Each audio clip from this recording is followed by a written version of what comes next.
メリエンの物語。何年経っただろうか、父を探して半世紀、忙しい東京でのスケジュールをキャンセルして東京成田に駆けつけた。今私は父の故郷ニューメキシコに向かう空の上。ジャンボは大きく翼を広げ、着陸態勢に入ろうとしている。エレベーターが降りるようにぐわーんと下がっていく。The tale of Marianne.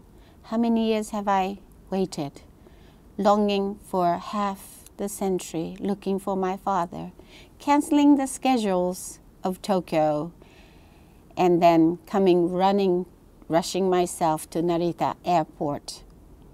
This is the book that I have been trying to write for the memoir of the tale of Marianne. And this is the beginning part.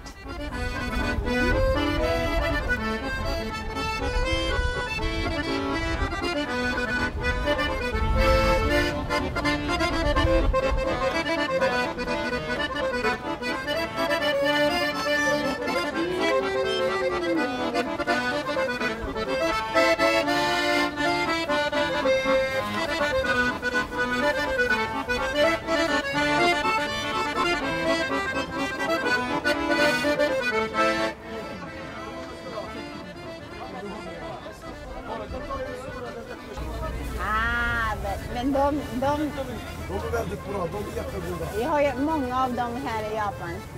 Kommer från Japan, ja. That's you and your mother, isn't it? Yes, it's my mother Vivienne and me, myself.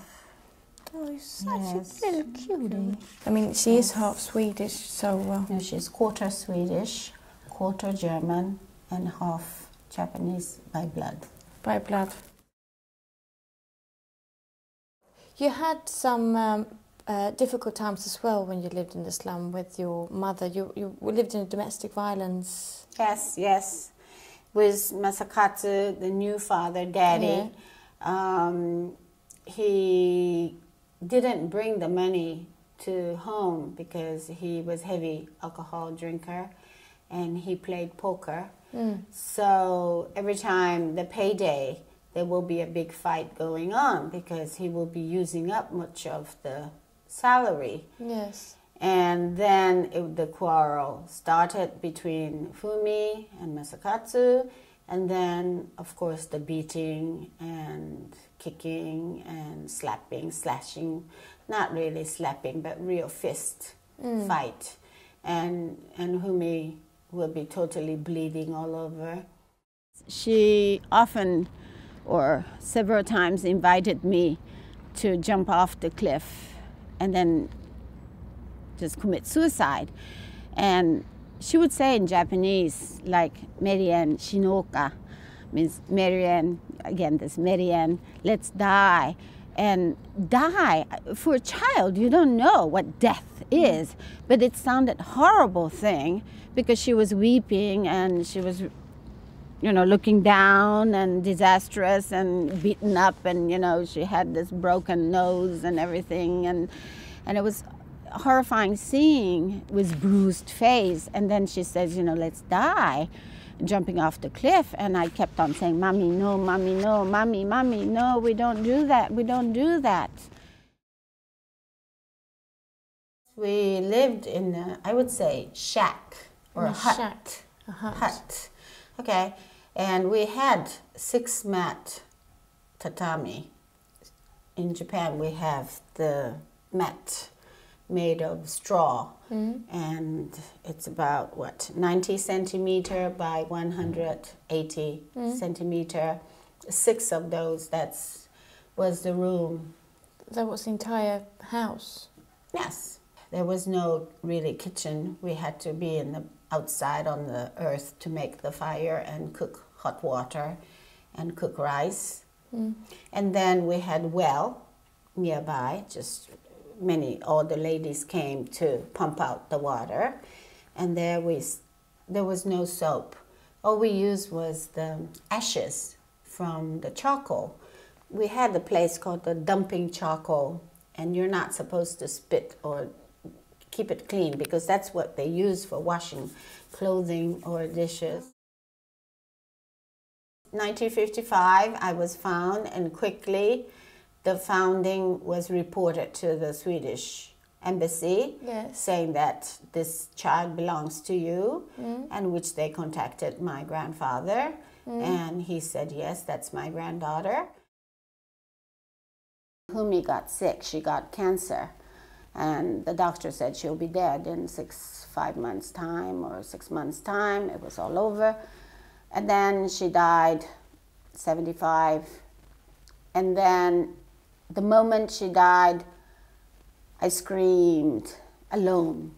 Everybody went out, even my Japanese father went out, and I screamed, asking her, come back, Mommy, you can't abandon me, because she was totally, heavily controlling me. And so much she was controlling me. And I thought, how could you go away from me? How can I live without you? Yet at the same time, I was saying, bravo, I'm free. One day he says, please get out of my house. Who says? You. Yes, my Japanese father, Humi's husband, Masakatsu, says, I don't want to be looked as if I'm keeping a woman in my house, that I'm having a sexual affair with you, and I'll be very much embarrassed in my work, and all the neighbor would think that I'm having an affair with you. So could you please get out of my house?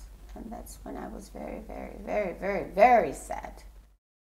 One thing is, I never looked back. I went forward, forward, forward, you see? And I never looked back. And I kept my life going forward, forward, forward, because that was my destiny, that I should not be dead and not killing myself. Did anyone see your sorrow when you were struggling through the... Nobody. Nobody did. I never showed it. I get this phone call from Red Cross saying that they found him, and then I said, is he dead? And she says, yes, 10 months ago. So I missed him by 10 months. In about 2 hours' time, I get the phone call from Ashley saying, I got it. I got your father's obituary on Albuquerque Journal. And then she starts telling me, your father's name was James Allison Vaughn, born 1925, so-and-so, and your grandmother's name is Hester Ruby Vaughn and Osmer Vaughn, and then I was writing down everything, crying.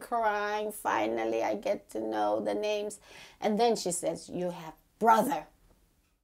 The US government is trying to cover up the fact that he was working on a secret mission in Japan, and that's why they don't want to... Yes, from 1953, I got the file that his employment record saying he was in the nuclear. Okay, he was working for the nuclear department for RECO and then EGG together with Lockheed and CIA. So it was the work that they did together for the nuclear sources, and he was very much involved in this test site.